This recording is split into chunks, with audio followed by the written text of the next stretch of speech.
Ladies and gentlemen, welcome to another episode of BGTV. Today, I want to talk about broadening the knowledge base that we have as people.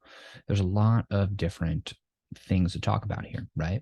A lot of people talk about specialization, how important that is, of focusing on one thing. Some people talk about wanting to learn a bunch of different things and being a Renaissance person. And I just wanted to talk about it because there aren't that many. Let's take both sides. Let's look at them both. Let's kind of linger on this for a moment and let's come to an idea about it.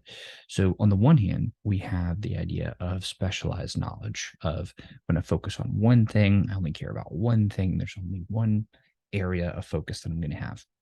I think there is a lot of merit there.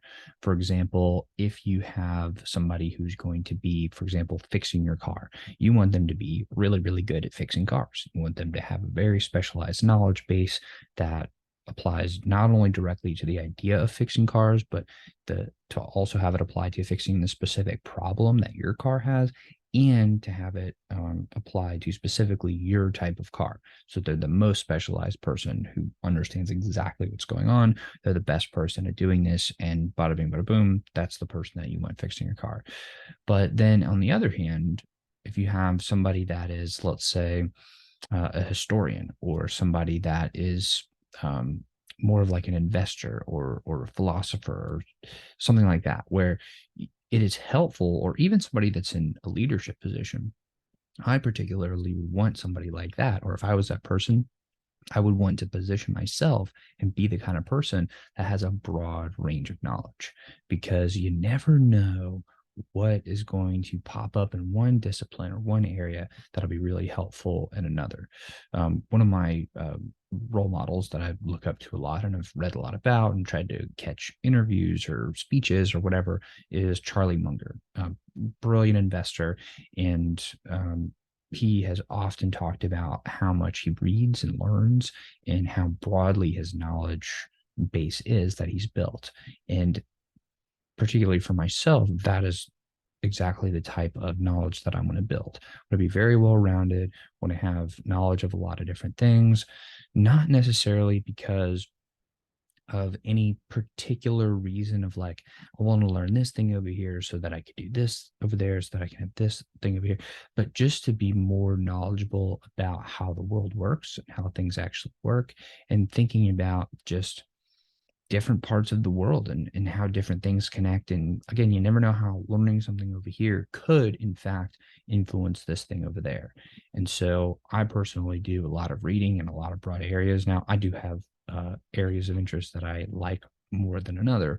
Like I'm very inclined to want to read things about investing and money and business and biographies and learning about really successful people.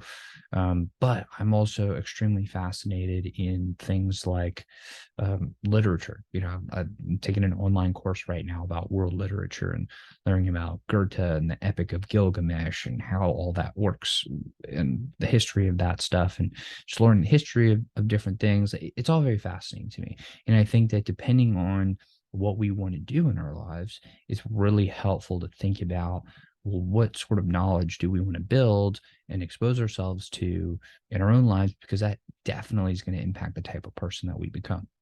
I like the idea of being really knowledgeable about what's happened in history and what's gone on before in history, because at least from the side of me that's an investor, knowing what's happened in the past and the things that have influenced the world and markets and businesses and all that stuff in the past, and understanding what's happened then, that might be a source of edge or an advantage on the marketplace as far as making decisions in the future, seeing what's happening, being able to regulate emotions, because you know that, okay, well, this may have happened in the past this way, but that doesn't mean that it's going to necessarily end up like a lot of other people are thinking it will. And so, while everybody's zigging, maybe you know that based on your study of history, it's actually better to zag, different things like that. So just thinking about who is it that we want to become, and who in that world of who it is we want to become, what sort of knowledge do we need to have in order to get there? So I've been thinking a lot about that lately, wanting to do a video on it and just bring this to your attention and just maybe help you enter the phase of thinking about this and being a lot more structured about What are you learning? What do you want to learn? Because we only have a limited amount of time, and you can only read so many books, or you can only have so many hours in a day. So thinking beforehand about like, okay, well, do I want to structure it in a certain way? How do I want to structure that learning?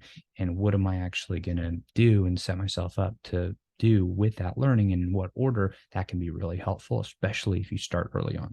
So I wanted to do this quick video and talk about it. Anyways, I hope you have a great day and happy learning.